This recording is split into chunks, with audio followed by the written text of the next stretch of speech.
vystupující programový ředitel Transparency International Česká republika Ondřej Kopečný a produktový manažer Mediaboard Jan Pulkrábek. Dobrý den, dobrý den. Díky, Honzo, že jsi dorazil. Protože Honza má tu první část té přednášky. Ahoj, já jsem Honza. Ještě budu potřebovat klikr asi. My jsme teďka ještě jako posledních 5 sekund jsem ještě screenshotoval místo emojikonu, který by jako byly hrozně důležitý na to vysvětlení toho, co budeme dělat, tak jsem tam dával obrázky. Ahoj. My vám ukážeme dneska to, jak vlastně vypadá v České republice mediální prostor.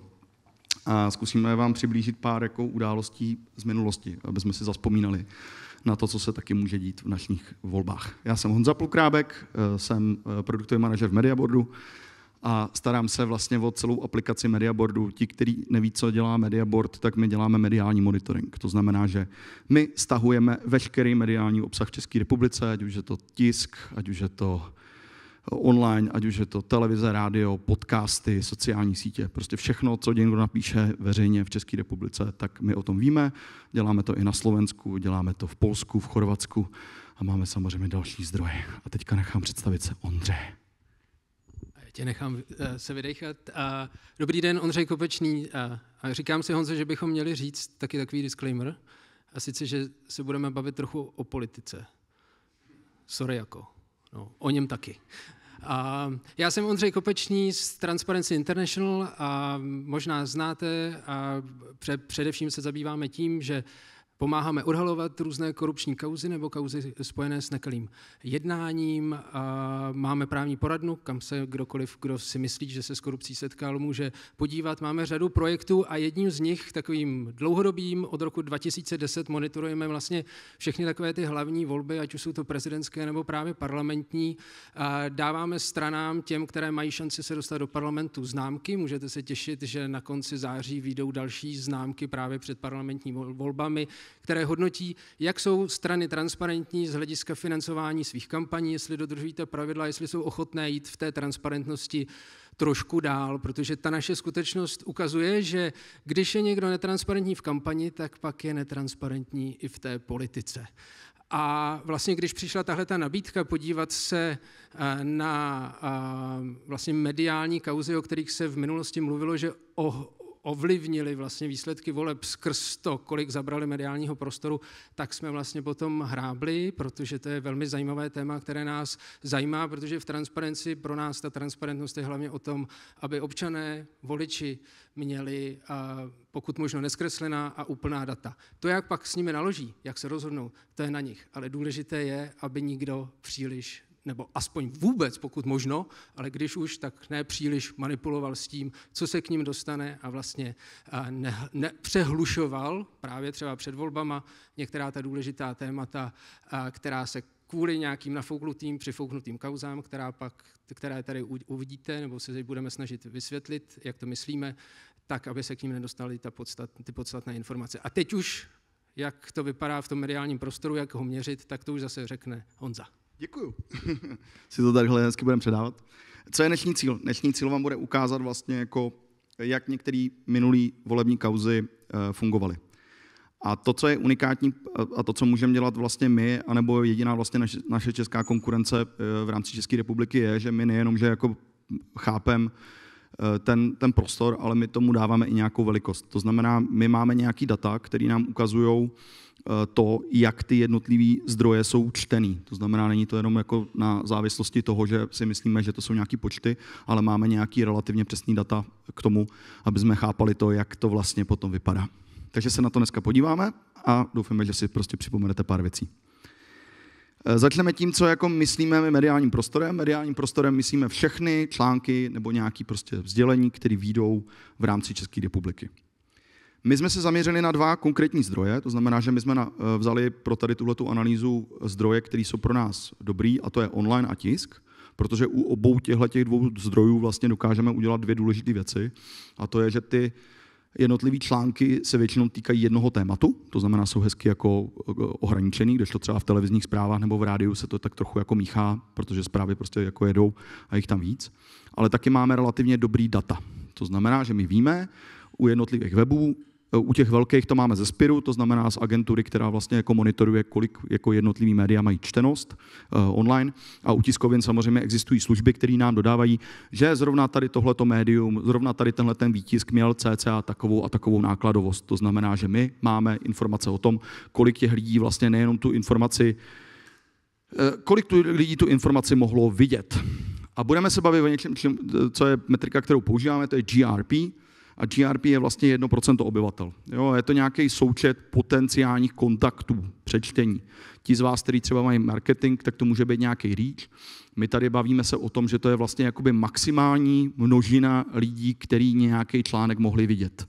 Je to kvůli tomu, že my nevíme, my nejsme jakoby Mafra a nevíme, který konkrétní článek na iDnesu měl nějakou čtenost, ale víme, že dohromady kumulovaně iDnes má nějakou čtenost. To samé my nevíme, na který stránce vyšel nějaká zpráva v nějakých médiích. Na druhou stranu ale dokážeme říct, jaký byl maximální počet lidí, kteří to viděli. To znamená, že v momentě, pokud budeme uvažovat o tom a vlastně se v celou tou prezentací budou projevovat ty data v tom GRP, tak je to prostě pro vás nějaká představa, že to je nějaký 1% maximální populace. Já jsem to zkusil zjednodušit a tady tyhle ty vlaječky, které tam máme, tak to jsou teďka ty obrázky a vidíte, jak mi to tady krásně katlo. Tak ty vlaječky vlastně budou reprezentovat tu velikost. To znamená, že když se budeme bavit o nějakém tématu a jak bylo v tom mediálním prostoru velký, tak budeme vlastně vysvětlovat pomocí českých vlaječek. Představte si to tak, že to je vlastně nějaká jako potenciální expozice nebo přečtení, jako kdyby se s tím obsahem setkala jednou celá Česká republika, respektive těch lidí nad 15 let věku. A to, co jako je ten nápočet, tak je to jednoduchý. Prostě každý den v České republice, v onlineu a v tisku, vyjde obsahu, který má potenciálně možnost vidět 15 000 GRP, což znamená 150 českých republik. To je těch ekvivalentů, který jsem teďka udělal. Jo, je to relativně dost. A tohle to by bylo smutný, ale máme na to taky graf. A graf je skvělý v tom, že vlastně ukazuje, že v momentě, pokud jsme udělali průměr z roku 2017, tak jdou hezky vidět ty píky. 1.1., 1.5., 8.5., potom svátky v červenci, potom tady jsou samozřejmě ty podzimní svátky, Vánoce a vlastně nějaký prostor mezi Vánocema. Ale co je taky hezky vidět, je okurková sezona v létě. Jo? A vlastně tohle je nějaká ta expozice toho, co jako znamená mediální prostor v České republice. Tohle je kumulovaný součet všeho, onlineu a v tisku, co Česká republika může vidět. Co kdokoliv vyprodukuje. A bavíme se opravdu o relativně velké věci, ale už je to udělané tím, že samozřejmě iDnes nebo aktuálně má podstatně větší zásah než nějaký prostě malinký webíky, který prostě jako vydávají nějaký články. Tohle byl průměr a tady vidíte vlastně nějaký takový jako nezajímavý rok. Vybral jsem rok 2023, kde krásně vidíte víkendy. Ony ty víkendy nejdou vidět v tom průměru, protože sobota a neděle je vždycky někde jinde, ale takhle v tom jakoby jednotlivých dnech vidíte prostě, co se tak jako cca děje. Co je hrozně zajímavé na tom mediálním prostoru, je, že se nafukuje. To znamená, že v momentě, pokud jsou nějaký zajímavý kauzy, například prostě invaze na Ukrajinu, tak vidíte, že vlastně ten prostor se nafoukne. To znamená, že nějaký moment prostě začne těch článků vycházet víc. Ať už online, nebo prostě v tisku. Jo, my samozřejmě nemonitorujeme křížovky a podobné věci, ale v momentě prostě pokud má tiskovina víc stránek, nebo prostě online médium začne chrlit těch článků místo 50 denně 80, tak tohle je přesně ta věc. Tipnete si, co je nejvíc nafukující událost za posledních 5 let, nebo něco takového? COVID.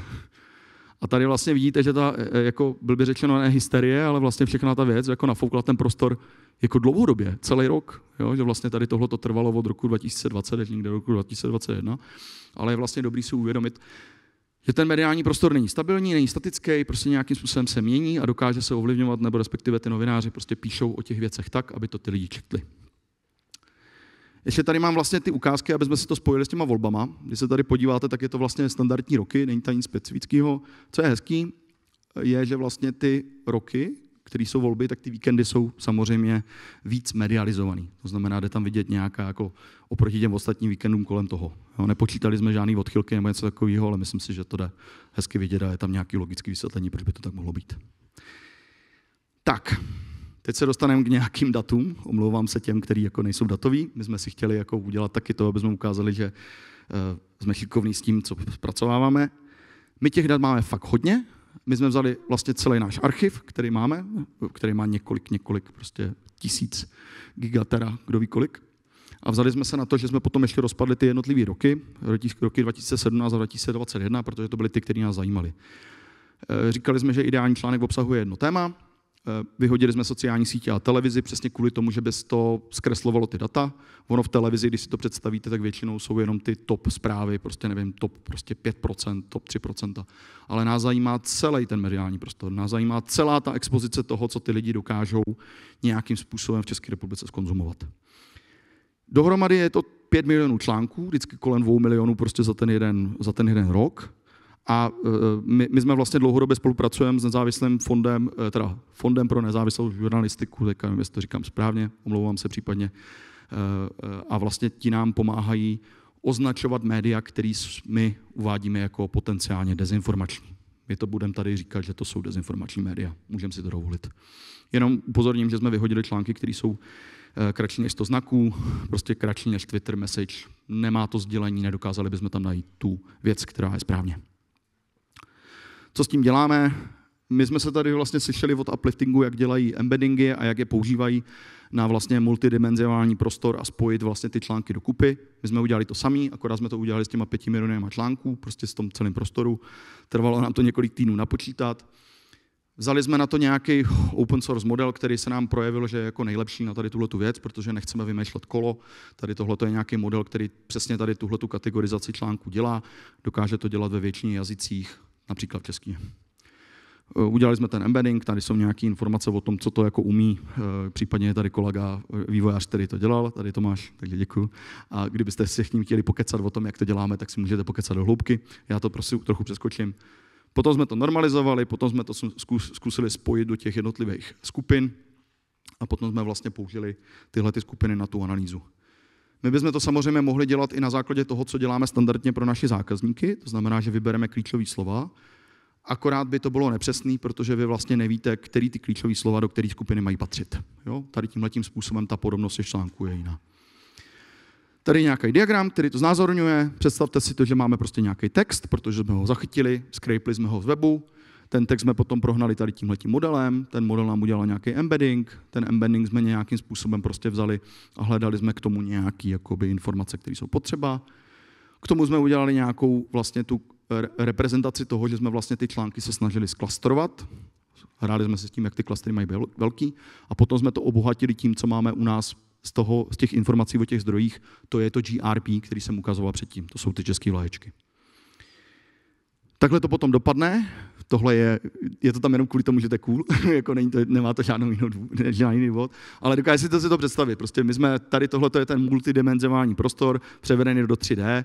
To znamená, že nějaký článek, tady v tomto případě problémy s českým pavilonem a Expo, se prostě spojí a my vidíme, ano, ta podobnost v tom multidimenzionálním prostoru je vlastně takhle jako dobře vyjádřená a my s tím dokážeme potom dál pracovat. Teďka vám ukážu 2 události, abyste si dokázali představit, co se v tom mediálním prostoru tak průměrně nebo neprůměrně vyskytuje. Abyste si ukázali abyste si naladili, jakoby, jak je ten velký prostor, jak ty zprávy vlastně ovlivňují ty lidi a kde vás to dožene. První bude benzín.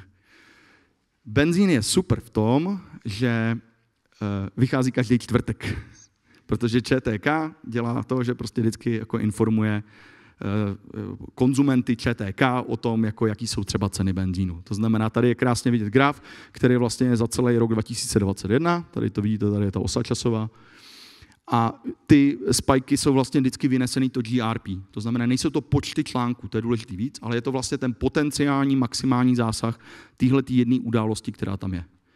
Já jsem to vybral schválně kvůli tomu, že v roce 2021, když se přepnu zpátky, tak vidíte, že vlastně tady někde říkali, že benzín bude stát 34 korun, z dnešního pohledu docela komický, protože jako, ale v té době to byl šok. To znamená, že bych vás chtěl naladit na to, že pokud se bavíme o nějakým píku, ten pík je tady, jo, je vlastně znázorněný nějakýma hodnotama, tak ten pík byl tady, tahleta prostě je nejvyšší jako věc, byl to drahý benzín. Ale vidíte, že průměrně třeba by se ty informace, pokud ten benzín by nebyl tak drahý, tak by se prohybovaly někde kolem 100-150 GRP. My jsme tady měli 257, což znamenalo, že ten konkrétní den to bylo 1,51 celého mediálního prostoru celé České republice. To znamená, relativně významná událost, která byla otištěna v relativně hodně médiích, zasáhla potenciálně 2,57 České republiky. Jako násobky, zase maximum, je to nějaká aproximace. A teďka, aby jsme si naladili to spektrum jakoby toho, co je fakt velká událost, tak se podíváme na tornádo, protože to taky bylo v roce 2021. A pravděpodobně to byla jako jedna z největších událostí, které jsme zachytili, protože to je prostě pecka. Nikdy se to nestalo. Tornádo v České republice. Komu by se to jako zdálo, komu by se to jevilo.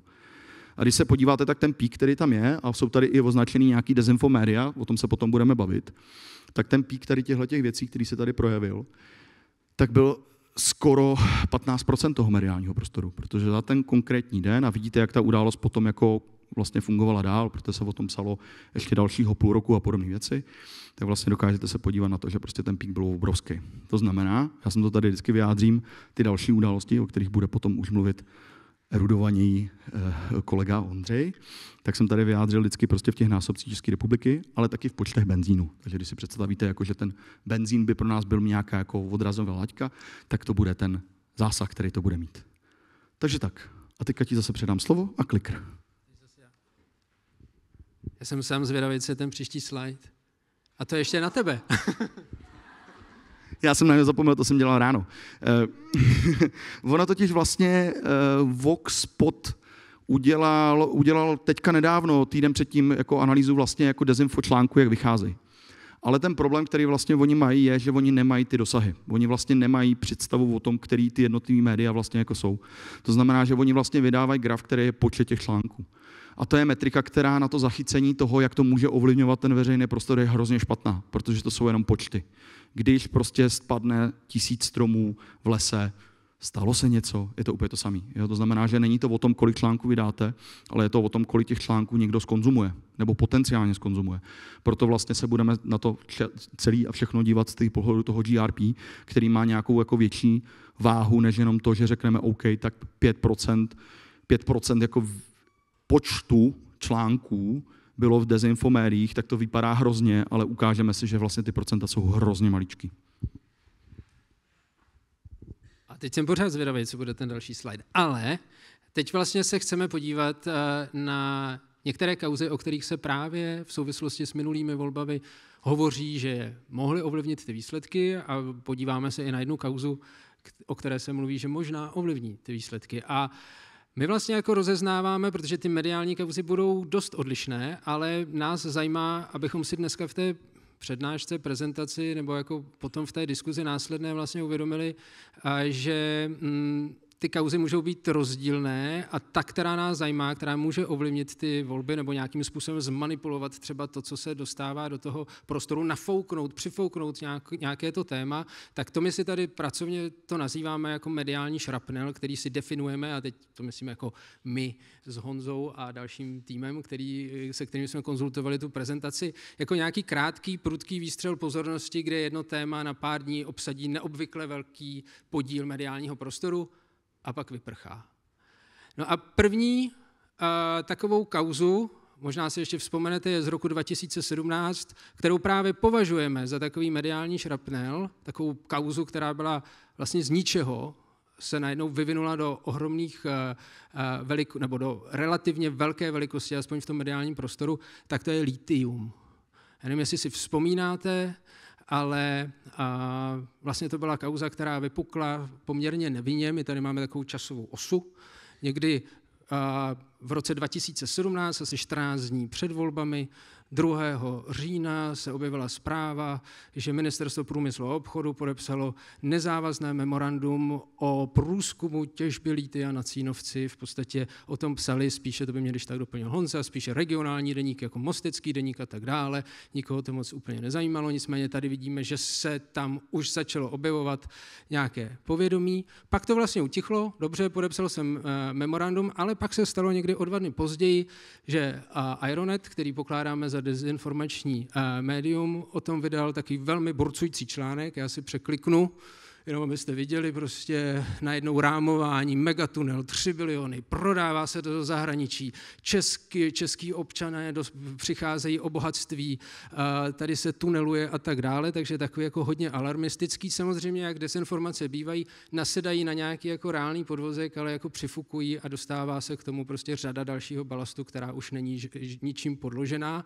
Nicméně to jakoby zaujalo, hlavně se to začalo rozjíždět na sociálních sítích, převzala to SPD a pak to zvedl i Andrej Babiš a ANO a tam se to vlastně začalo dostávat do médií, vlastně těch, která jsme zvyklí označovat za ta jako tradiční, klasická, spolehlivá. A pak se vlastně ta kauza nafukovala až tady někam k jistému vrcholu, kde vlastně ANO, KSČM a SPD navrhují zrušení toho nezávazného memoranda a pak se jim podařilo ještě zopakovat jeden vlastně velký zmach 4 dny před volbami, kdy k tomu zorganizovali mimořádnou schůzi, kde schválili usnesení, že vláda má odvolat a zrušit to mimořádné, nebo to nezávazné memorandum. Takže tady zase, když tak mě Honza doplní, ale v podstatě se jako ukazuje, že ta expozice, to GRP vlastně byl ekvivalentem nějakého skoro 5 českých republik, to znamená, ta zpráva se můžu říct, že se dostala, jako že ji vlastně vidělo každý člověk nad 15 let zhruba 5krát. Můžu bych to takhle jako interpretovat? Asi jo, ale spíš je to zajímavý v tom, že když si představíte tu velikost toho mediálního trhu, tak to znamená, že ta zpráva byla všude. Jo, to znamená, že jako jakýkoliv médium si otevřete, tak to prostě přetiskli i relativně malý média. To znamená, že ta informace se dostala úplně všude. To, co je ještě zajímavé tady k tomuhle, vždycky tyhle ty velké události prostě jako generují nějaký dezinformační jako články. Ale všimněte si to, že z toho celého píku těch 450 prostě GRP, to dezinfo kumulativně všech těch prostě XYZ, Ironetu, Sputniku, já nevím co všechno, tak vlastně má relativně malý dosah. Jo? To znamená, že ano, neříkáme, že to nesehrálo tu roli na tom, jako rozšířit to, neříkáme, že se to potom nešíří na sociálních sítích, tady tohle to je, ale vlastně to, co udělalo potom z té kauzy, je reálně něco, co má jako nějaký dopad na celou tu populaci nebo na tu Českou republiku, jsou vlastně standardní média, který vzali a jenom to tak hezky amplifikovali. Díky moc za doplnění. A já se tady dostanu k té otázce, jak moc to jako mohlo ovlivnit volby. Já bych tady jako řekl, že my nikdy nejsme úplně schopni změřit jako dopad nějaké konkrétní kauzy nebo nějaké informace, ale samozřejmě se o tom nějakým způsobem jako spekulovalo. A jakoby ta data, já jsem tady použil vlastně 3 čísla. To první číslo v tom sloupci je nějaký model volební asi 14 dní, bo tohle je vlastně méně, sbíralo se to tak 14 dní až 3 týdny před volbami. A pak vlastně ten výsledek voleb a tady je ten třetí sloupec, zobrazuje rozdíl. A tady vidíte, že vlastně ANO mělo před volbami nějakých 25% v tom volebním modelu a výsledek byl o 4,6% vyšší. A co je teda asi nejzajímavější je, že vlastně ČSSD měla ten výsledek o 5% nižší, než predikoval ten předvolební model. Samozřejmě jako model je informace o tom, jak ty preference jsou v tu danou chvíli, ale mezi tím se přesně něco stalo a my můžeme vidět, že to lithium bylo hodně zacílené, vlastně primárně zacílené na politiky ČSSD. Takže já spíš nechám vám k úvaze, že jak velký dopad to mohlo mít, nicméně tyhle ty čísla minimálně jsou za tou hranou té statistické odchylky, zatím v tuhle chvíli u těch velkých ČSSD by byla tady asi tak někde na pomezí plus minus 3%. Takže je možné, nebo lze se domnívat, že tady ta kauza, to, jak to nabylo v tom mediálním prostoru pozornosti, že to pak mělo samozřejmě i dopad nebo vliv na to, jak se někteří voliči rozhodovali, protože víme, že čím dál tím více voličů se rozhoduje v posledních chvílích, dnech, někdy hodinách, někdy i minutách před tím, než vhodí svůj hlas do volební urny. No a tady se dostáváme k té druhé kauze a tady já bych jako chtěl právě odlišit. Tuhle tu tam máme další, protože my teďka máme nějaký zvyk, že vždycky, když jsou volby, tak se objeví nějaká kauza a o té se pak spekuluje, jak moc ovlivnila volby. Ale tohle je kauza Pandora Papers a tady u té je důležité zdůraznit, že to je sice zase kauza, která se objevila před volbami a sice asi 5 dní před volbami, ale pocházela z mezinárodního zdroje.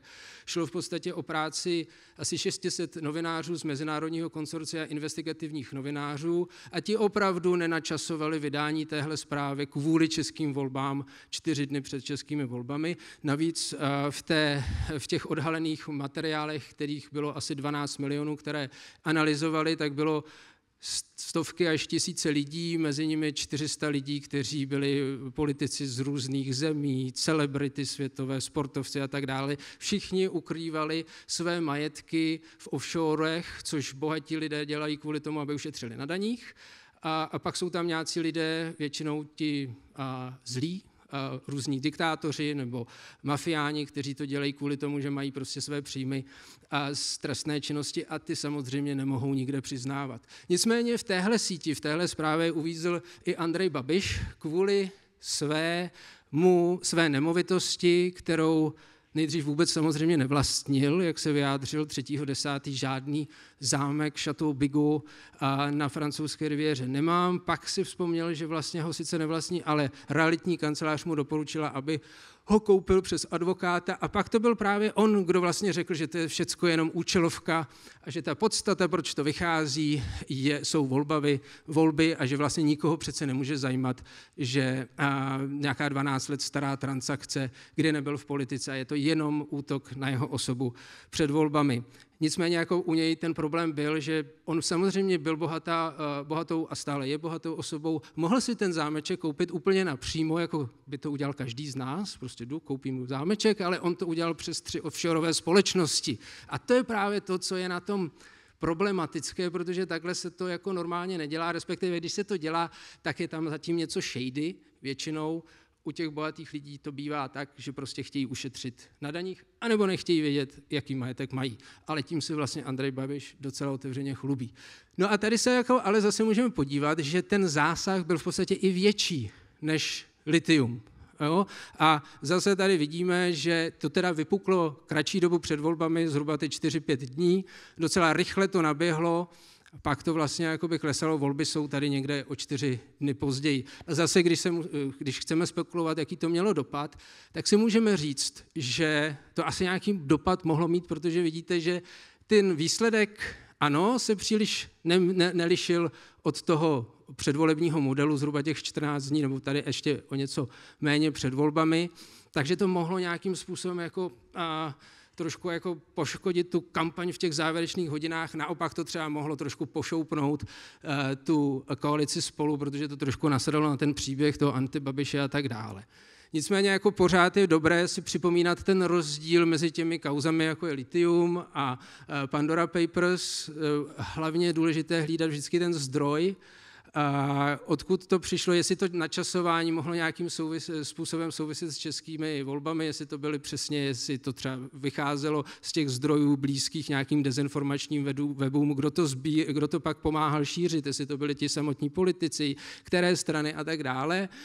V případě třeba právě Pandora Papers to sice mohlo nasedat na nějaký narrativ těch tehdy opozičních stran, ale to téma offshoreové firmy, složité transakce, nějaká škoda pro českou společnost, to samozřejmě bylo mnohem složitější narrativ než lithium, boom, tady někdo chce okrást českou společnost. A to je samozřejmě jako bylo daleko jednodušší rámování.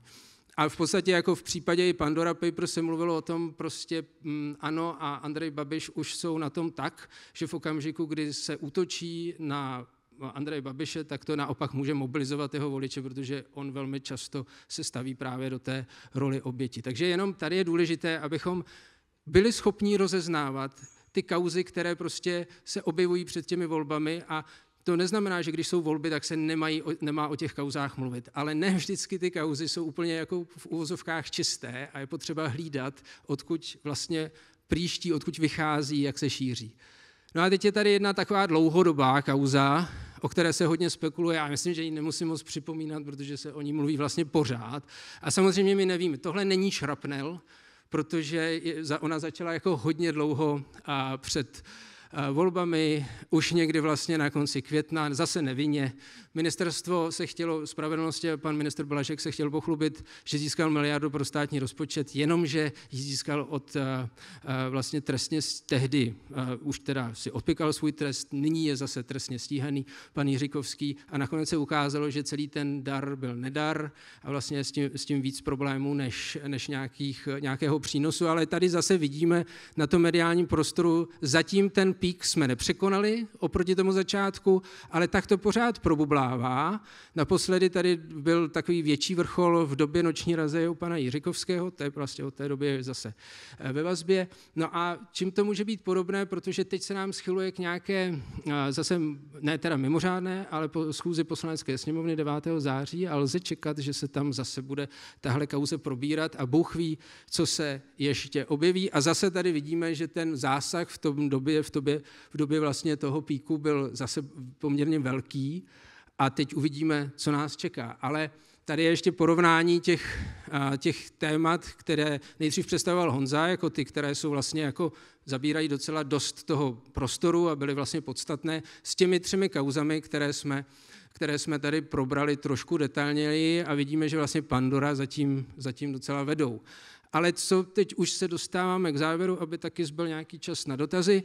Co je důležité, a tady mě když tak Honza doplní, ale že vlastně z hlediska toho GRP, toho REACHe, nebo jak bychom tomu zjednodušeně řekli, tak dezinfo tvoří jako relativně malý podíl. Ale kde, to je ta kauza litium, ale kde jako může být ten jejich takový ten jako negativní přičinění je právě to, že můžou spustit nějaký narrativ, jako to právě bylo u toho litia, můžou dát vlastně munici nějakým těm populističtějším až extremistickým stranám.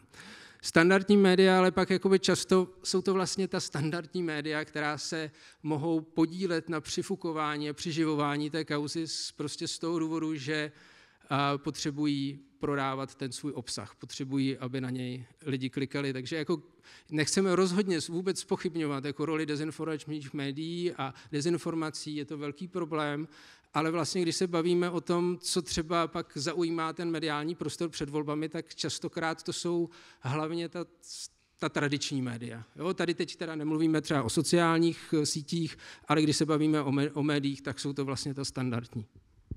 Abych to doplnil, možná jenom jako taková hypotéza. Já si myslím, že vlastně ty dezinformační média mají jako takovou krásnou vlastnost, že oni tím, že produkují těch článků relativně dost, tak vlastně sami velmi rychle potom zjistí na těch sociálních sítích, co tak jako správně píchne do té české společnosti. Jo? A vlastně celá ta věc je, že oni vlastně jako hledají ty články, které budou ty, který potom začnou jako bouchat, který se budou dobře šířit. A tohle to si myslím, že je přesně tahle ta věc. Oni podle mě jako netušili v momentě, když dělali nějakou kauzu litium, že to bude takhle jako dobrý. Pro ně samozřejmě. A spíš to bylo zajímavé v tom, že se to začalo rychle šířit. Potom si toho všimli prostě některé politické strany, které to samozřejmě chtěli použít pro ten svůj narrativ. A vlastně tady tohleto potom dokázali tyhle ty politické strany tím, že se vyskytují v televizích a že to vlastně říkali prostě jejich hlavní představitelé, amplifikovat. A ty vlastně velký média potom, jo, když si představíte a vzpomenete si na to, jak to krásně v tom mediálním prostoru rostlo prostě skoro trojnásobně, tak vlastně sami udělali to, že se o té kauze začalo mluvit a ovlivnili to veřejné jako mínění tady těchto lidí. Tohle to je nějaká hypotéza, která samozřejmě se velmi těžce potom spojuje prostě s tím, jak dopadly volby, ale s tím, že máme to GRP a máme ten objem toho standardního prostoru, který se ukázal, tak vlastně vidíme, že sociální média a dezinfo nejsou ty, který tady tohleto dělají, ale jsou to potom ty velký média, který potom vemou a bohužel tady tyhle ty věci amplifikují. A je to samozřejmě jako jejich princip, protože se snaží vydělat, protože jsou prostě jakoby ziskoví. A v momentě, kdyby nepsali o některých kauzách, tak ty lidi potom přestanou chodit, protože si řeknou, proč o tom tady tohleto médium nepíše. A já to tady ještě jednou zopakuji.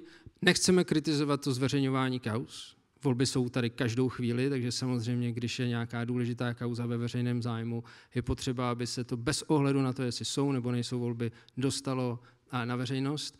Ale o to víc je to jakoby na nás, na voličích, na občanech, abychom si všímali, kdo to rozdmíchává, odkud to pramení a vlastně tomu věnovali pozornost. Nenechali se možná strhnout právě tím, že to je najednou všude. Tady možná jak právě eventuálně, protože se snažíme a je to vlastně pořád jako tenhle ten náš projekt a tahle naše spolupráce takový začátek, jak o tom přemýšlíme, takže se snažíme to vlastně nějak jako shrnovat do nějakých užitečných rad nebo aspoň jak o tom přemýšlet, takže nám pak, když tak pomůžete a právě v té diskuzi, jako kde máme nějaké mezery a tak dále, ale jak eventuálně poznat nějakou uměle přizřivovanou kauzu. Je to načasování. My vlastně v těch nadcházejících volbách ještě pořád čekáme na nějaký šrapnel. Uvidíme, jestli přijde a teď se možná nějaké objevují, už se tady jako mluví o tom, že se chystá kauza na jednoho politika. Uvidíme, jestli to bude zrovna kauza o něm nebo o nějakém jiném politikovi. A pak je docela zajímavá ta cesta, jak se to vlastně dostává z někde z nějakého okraje, nějaká nevinná zpráva se najednou nafoukne, přesně, lithium, což teda nebyl případ Pandora Papers. To jako zaujalo, bych řekl, skoro celý svět, včetně České republiky. No a pak je to vždycky, my nikdy nevíme, jako která ta zpráva se samozřejmě chytne, nedokážeme ovlivnit ten obsah, nebo my. Prostě ti, kteří chtějí hýbat tím mediálním prostorem, ale samozřejmě můžou ji vždycky spinovat. A tam jakoby vidíme, že třeba ten příběh okolo lithia byl mnohem takový jako snazší na vysvětlení, než případ kolem Pandora Papers. A pak je možná vždycky dobré se podívat, co se s tou, ale to už je po volbách, co se s tou kauzou děje po volbách. O lithiu v podstatě už nikdo po volbách neslyšel, tu a tam to jako probublá, nicméně na Cínovci se pořád netěží. Bohatství zůstává Čechům a Češkám. A Pandora Papers, ano, pořád, no, aspoň Babiš má asi pořád už zase úplně svůj zámeček, už přes ne od offshory, ale jako třeba francouzská policie vyšetřuje, jestli tam nedošlo k daňovému úniku, takže tam se ukazuje, že ta relevantnost těch podkladů, ze kterých to všechno pocházelo, asi byla jako důvěryhodná. No. A tady jsou nějaké další příklady, jenom takové, jako když jsme se zamýšleli, k čemu docházelo vlastně před těmi minulými volbami. Dokonce jsme se dívali do zahraničí, do Polska, kde to byly takové jako zprávy typu víza za úplatky. Možná si vzpomenete ještě před volbami 2021, zase taková jako dezinfo kampaň, Piráti nastěhují migranty do bytů a tak dále. Prezidentské volby, Pavel zatáhne ČR do války, všechny. Úplně ukázková kauza Benešovy dekrety v kampani Zeman versus Schwarzenberg v prezidentské volbě. Takže to jsou jenom takové jako spíš na zamyšlení nějaké kauzy z minulosti, které přesně jako neměly možná úplně ten charakter té veřejné naléhavosti, že by veřejnost to potřebovala vědět, protože to bylo něco jakoby důležitého, ale měli spíš ten charakter toho poškodit konkurenci, zahltit jí, donutit jí k tomu, aby byla v defenzivě a vlastně zamlžit ten prostor před volbami nějakou zprávou, aby se nemohlo mluvit o ničem jiném. No a teď 5 rychlých otázek mám já, nebo ty? No tak mám já. Tak jenom tak vlastně takové úplně shrnutí, možná jako nad čím se v těch příštích 4, no kolik nám zbývá do těch 4 týdnů zamýšlet, když právě se objeví eventuálně nějaký takový šrapnel, tak kdo to zvedl ve veřejném prostoru jako první, proč teď, proč to roste, kolik to sežralo z mediálního prostoru, které témata to třeba vytlačilo z debaty a bylo to relevantní, to si teda řekneme až po volbách. Po volbách? Tak tolik asi z naší prezentace, jestli se nemýlím, tak to byl poslední slide, takže díky moc za pozornost a čekáme na vaše dotazy. Díky.